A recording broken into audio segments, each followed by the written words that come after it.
जय Hind UPSC aspirants. और जो है मैं आपके लिए लेकर आ चुका हूँ एक तगड़ी न्यूज। और यहाँ पे जो है चूंकि मुझे ज़्यादा समय नहीं मिलता है तो मैं आपके साथ एक न्यूज लेकर आया हूँ जिसका नाम है digital personal data protection rules 2025।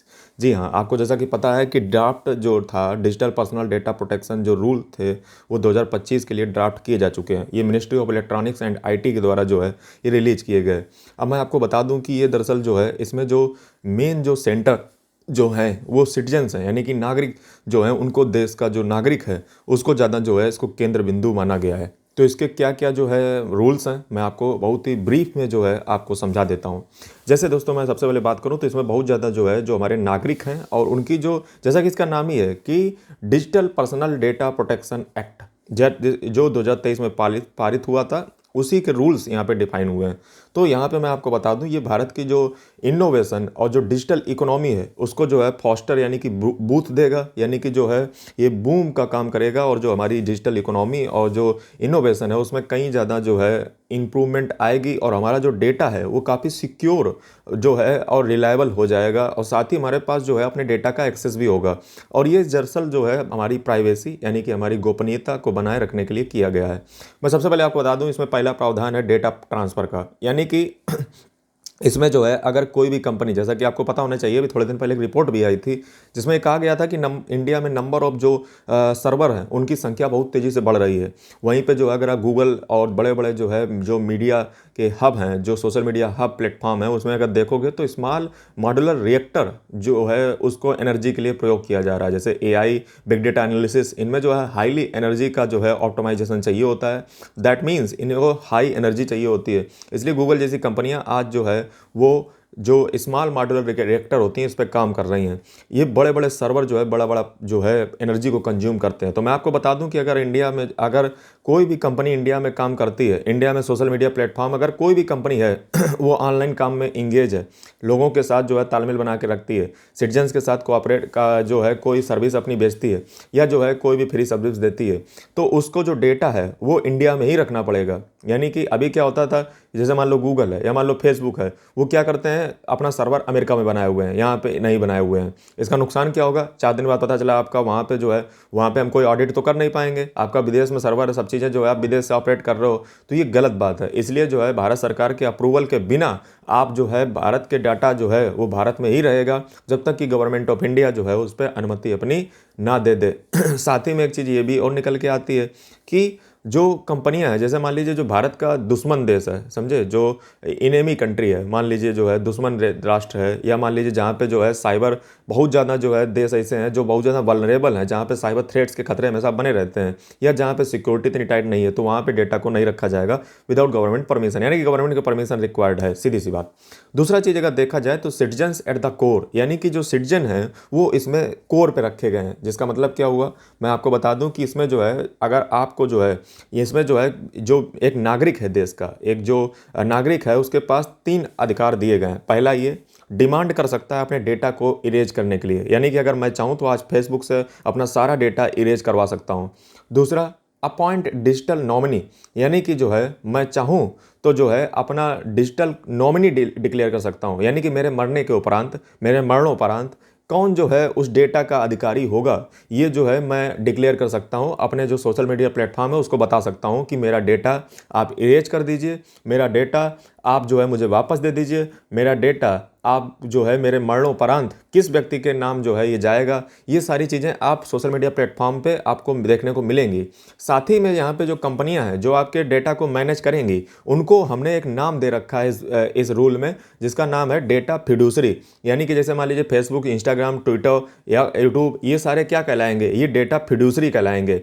और जो हम लोग यूजर्स हैं वो क्या कहलाएंगे, तो इनको जो इसमें नाम दिया रखा है वो डेटा प्रिंसिपल दिया गया है, डेटा प्रिंसिपल।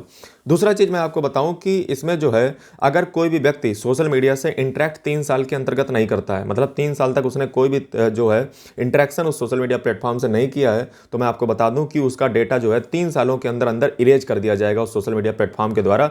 बट ये जो है 48 घंटे पहले उसको एक नोटिफिकेशन देनी पड़ेगी कि मैं डेटा इरेज करने जा रहा हूँ 48 आवर के अंदर। अगर वो जो है नहीं आया उस सोशल मीडिया प्लेटफॉर्म पे, तो आपकी जो इंफॉर्मेशन है वो जो अभी आपका डेटा है वो जो है आपका डिलीट कर दिया जाएगा, इरेज कर दिया जाएगा डेटा प्रिंसिपल का। डेटा फिड्यूसरी कौन है? तो सोशल मीडिया प्लेटफॉर्म्स। दूसरी चीज़ इसमें अगर देखी जाए तो ये जो data protection board of India भी बनाया जाएगा, ये जो है ग्रीवेंस को रिड्रेस करेगा, यानी कि कोई व्यक्ति कंप्लेन करता है या कोई भी प्रकार की डिस्प्यूट है तो उसको सॉल्व करने का काम data protection board of India करेगा, समझे। और ये जो है प्रिस्क्राइब भी करेगा रूल्स को, और जो है फास्टर रिजोल्यूशन और कंप्लेन करना इसका मुख्य लक्ष्य रहेगा। ग्रीवेंस जो है वो ऑनलाइन आएंगी, यानी कि शिकायतें ऑनलाइन आएंगी।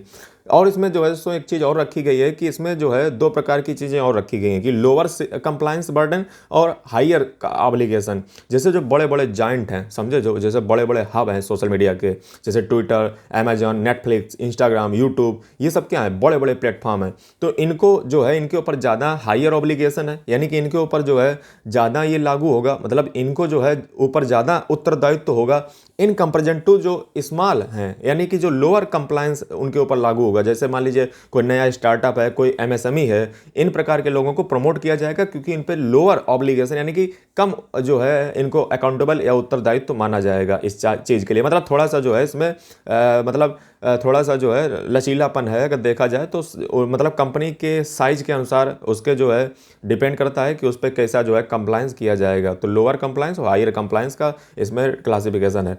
दूसरा चीज़ यहाँ पे देखा जाए कि कंसेंट एक मैनेजर बनाया जाएगा। कंसेंट मैनेजर जो है आपसे जो है कंसेंट लेगा, आपकी सहमति लेगा, और ये जो है आपसे सहमति लेकर के कलेक्शन करेगा, स्टोरेज करेगा, और ये जो है यूजर की कंसेंट लेने के लिए अलग से बनाया जाएगा कंसेंट मैनेजर। दूसरा चीज़ अगर इसकी बात किया जाए तो इसके लिए जो है मैं आपकी बात करूँ कि एक DPBI भी बनाया जाएगा। DPBI ये क्या करेगी? ये सिविल कोर्ट की जो है पावर इसके पास होंगी, और ये जो है अगर देखा जाए तो जितने भी डेटा ब्रीच की जो कंप्लेन होंगी उनको जो है ये जो सिविल कोर्ट की पावर के तहत ये जो है सॉल्व करेगी। मैं आपको बता दूं थोड़ा सा यहाँ पे नोट, आप सोच रहे होंगे मैं इधर बार बार क्या देख रहा हूँ, मैं दरअसल पहली बात तो नोट्स देख रहा हूँ, दूसरा टाइम को देख रहा हूँ, ठीक है, निकलना गए।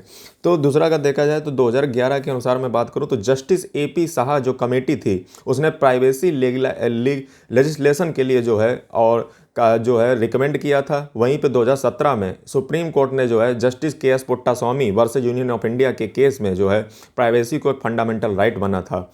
वहीं पे जो है जो साइलेंट फीचर हैं DPDP एक्ट के 2023 के, तो वो मैं आपको बता देता हूँ। इसमें राइट टू डेटा प्रोटेक्शन है, यानी कि अपना पर्सनल डेटा आपको एक्सेस, करेक्शन और इरेज करने का अधिकार है।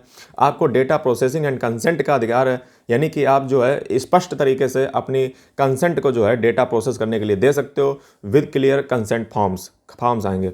डेटा लोकलाइजेशन, इसमें जो है इंडिया के बाहर आपका डेटा नहीं जाएगा विदाउट गवर्नमेंट परमिशन। दूसरी चीज़ रेगुलेटरी अथॉरिटी, इसके लिए जो है रेगुलेटरी करने के लिए जो है कंप्लायंस और ग्रीवेंस को हैंडल करने के लिए DPBI जो है बनाई गई है।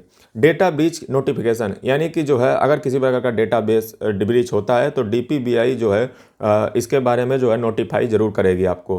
फाइन्स एंड पेनल्टी जो है काफ़ी स्ट्रिक्ट रखी गई हैं, और जो है ऐसा जो कंप्लायंस इसके साथ नहीं करेगा इन रूल्स के आधार पे और एक्ट के आधार पे। तो आई होप कि आपको जो है काफ़ी ब्रीफ में, बाकी संक्षिप्त में जो है मैंने अच्छे से आपको बताया होगा। इस प्रकार के लेक्चर अगर आप देखना चाहते हैं तो जुड़े रहिए हमारे प्लेटफॉर्म के साथ, और जो है आप हमारे चैनल को सब्सक्राइब कर लें, बेल आइकन को प्रेस कर लें। यदि आप UPSC एस्पिरेंट्स हैं या पॉलिटिकल साइंस इंटरनेशनल रिलेशंस के स्टूडेंट हैं, चैनल को सब्सक्राइब कर लें और आपको इसी प्रकार की जानकारी आपको मिलती रहेगी। आपको पता होना चाहिए हम लगभग कोई ना कोई दिन रात को 8 बजे आते हैं, ये आपको हमारी कम्युनिटी पे पता चल जाता है। तो नज़र रखते रहिए, और जो है आपको आपके जो क्वेश्चन होंगे उनका जवाब मैं लाइव देने की कोशिश करूँगा। जल्दी मिलते हैं वीडियो साथ, तब तक के लिए जय हिंद, वंदे मातरम।